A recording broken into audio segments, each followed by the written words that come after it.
তো আজিৰ ফাৰ্ষ্ট কুৱেশ্যনটো হৈছে which is the টলেষ্ট building in the world পৃথিৱীৰ আটাইতকৈ ওখ অট্টালিকা কোনটো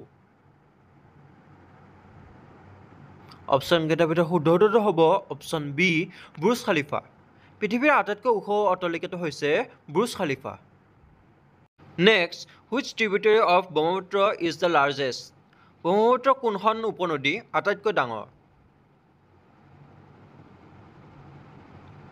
ইয়াৰ শুদ্ধ উত্তৰটো হ'ব অপশ্যন ডি সোৱণশিৰি সোৱণশিৰি হৈছে ব্ৰহ্মপুত্ৰৰ আটাইতকৈ ডাঙৰ উপনদী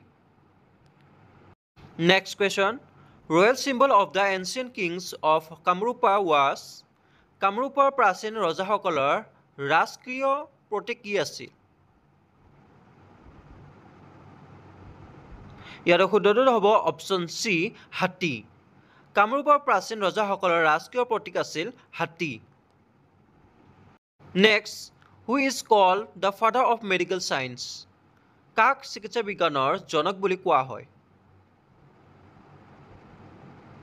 ইয়াৰ শুদ্ধ উত্তৰটো হ'ব অপশ্যন ডি হিপক্ৰেটছ চিকিৎসা বিজ্ঞানৰ জনক বুলি হিপক্ৰেটছক কোৱা হয় এইটো এটা অলপ ইম্পৰ্টেণ্ট কুৱেশ্যন হয় এইটো আপোনালোকে মাৰ্ক কৰি থব আৰু আপোনালোকে এইটো বেছি গুৰুত্ব দিব next in which year Swaraj party was establish Swaraj party কোন বছৰত প্ৰতিষ্ঠা কৰা হৈছিল ইয়াৰ শুদ্ধটো হ'ব অপশ্যন বি 1923 চনত স্বৰাজ পাৰ্টি 1923 বছৰত প্ৰতিষ্ঠা কৰা হৈছিল next who was the first non Congress prime minister of India ভাৰতৰ প্ৰথম অকংগ্ৰেছী প্ৰধানমন্ত্ৰী কোন আছিল ইয়াৰ শুদ্ধটো হ'ব অপশ্যন এ মোৰাৰজী দেশাই ভাৰতৰ প্ৰথম অকংগ্ৰেছী প্ৰধানমন্ত্ৰী আছিল Morarji Desai next which Ahom king had the longest reign কোনজন আহোম ৰজাৰ আটাইতকৈ দীঘলীয়া ৰাজত্বকাল আছিল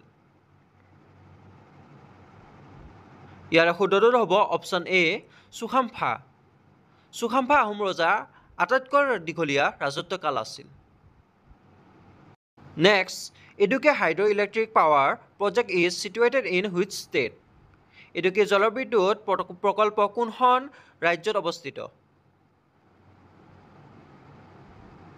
ইয়াৰ শুদ্ধটো হ'ব অপশ্যন এ কেৰালা ইডুকি জলবিদ্যুৎ প্ৰকল্প কেৰালা ৰাজ্যত অৱস্থিত next on which date is the world tuberculosis day celebrated মানে টিবি বুলি কোৱা হয় টিবি বেমাৰ বুলি যে কয় সেই টিবি বেমাৰ বিশ্ব যক্ষ্মা দিৱস কেতিয়া উদযাপন কৰা হয়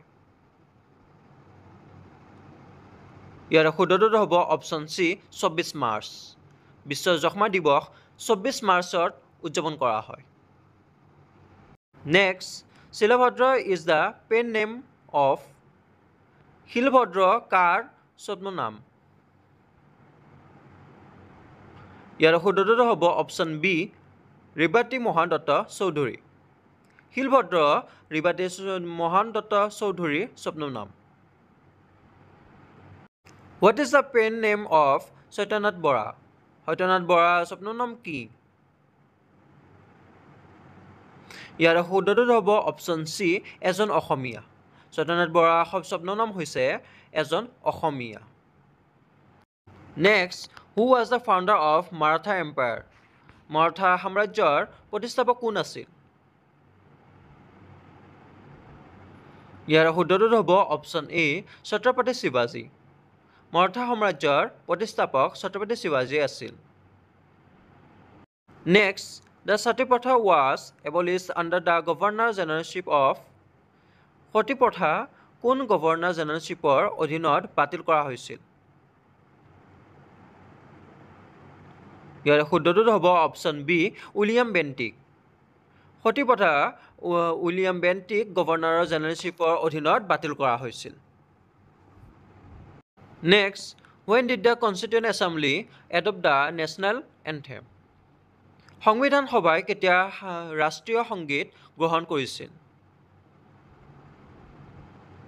ইয়াৰ শুদ্ধটো হ'ব অপশ্যন চি 24 জানুৱাৰী 1950 চনত সংবিধান সভাই 24 জানুৱাৰী 1950 চনত ৰাষ্ট্ৰীয় সংগীত গ্ৰহণ কৰিছিল Next, in which state is the Naisi tribe found? Naisi জনজাতি কোনখন ৰাজ্যত পোৱা গৈছে? ইয়াৰে শুদ্ধটো হ'ব অপশ্যন বি অৰুণাচল প্ৰদেশ।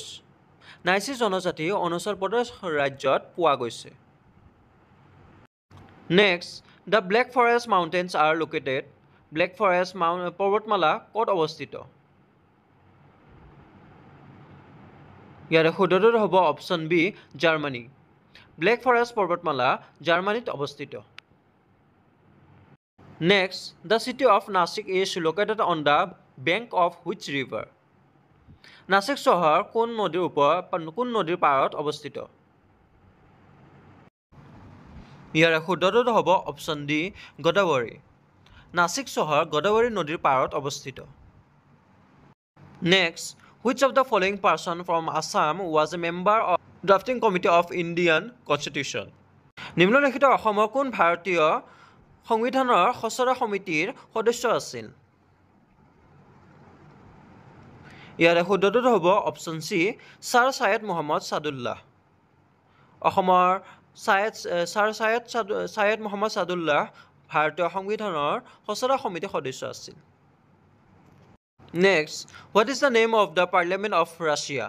ৰাছিয়াৰ সংসদৰ নাম কি? ইয়াৰে শুদ্ধটো হ'ব অপশ্যন চি ডুমা।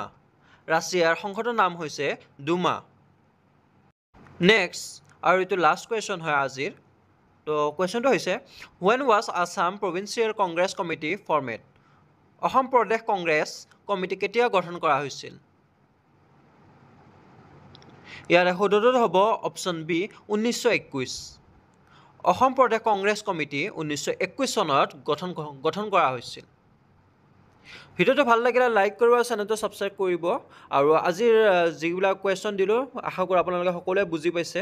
আৰু আজিৰ হোমৱৰ্কটোৰ ফালে আমি আগবাঢ়ি যাওঁ। তো আজি আপোনালোকৰ হোমৱৰ্কটো হৈছে, আৰু হোমৱৰ্কটো দিয়াৰ আগত এটা কথা কৈ দিওঁ, আপোনালোকে বহুতে হোমৱৰ্কবিলাক নিদিয়ে এনচাৰবিলাক। তো সেনেকুৱা নকৰিব আপোনালোকে। কাৰণ কিয় জানেনে, এই যে মই হোমৱৰ্কবিলাক দিওঁ, হোমৱৰ্কবিলাক যিমানে আপোনালোকে এনচাৰ দিব সিমানে আপোনালোকৰ নিজৰ কাৰণে ভাল। কাৰণ হোমৱৰ্ক যিবিলাক যেতিয়ালৈ আপোনালোকে এনচাৰবিলাক দিব আপোনাৰ নিজৰ চৰ্চাটো বাঢ়ি থাকিব, আপোনাৰ নলেজটো বাঢ়িব আৰু চৰ্চাটো বাঢ়ি থাকিব। সেইটো কাৰণে মই আপোনালোকক হোমৱৰ্কবিলাক দি থাকোঁ। গতিকে আপোনালোকে সকলোৱে হোমৱৰ্কবিলাক কমেণ্ট ছেকশ্যনত জনাবলৈ চেষ্টা কৰিব। তো বোলো আজি হোমৱৰ্কটো হৈছে which of the following is call blue planet? নিম্নলিখিত কোনটো নীলা গ্ৰহ বুলি কোৱা হয়? অপশ্যনকেইটা আছে শনি, পৃথিৱী, বৃহস্পতি, মংগল। ইয়াৰে চাৰিটাৰ ভিতৰত আপোনালোকৰ এটা শুদ্ধটো হ'ব, সেইটো মোক কমেণ্ট ছেকশ্যনত জনাব। সকলোৱে কমেণ্ট ছেকশ্যনত ইয়াৰে উত্তৰটো জনাব চেষ্টা কৰিব। তো ভিডিঅ'টো ভাল লাগিলে লাইক কৰিব আৰু চেনেলটো ছাবস্ক্ৰাইব কৰি থৈ দিব। তো ব'লক আজিৰ ভিডিঅ'টো সমাপ্ত কৰোঁ। নেক্সট ভিডিঅ'ত লগ পাম।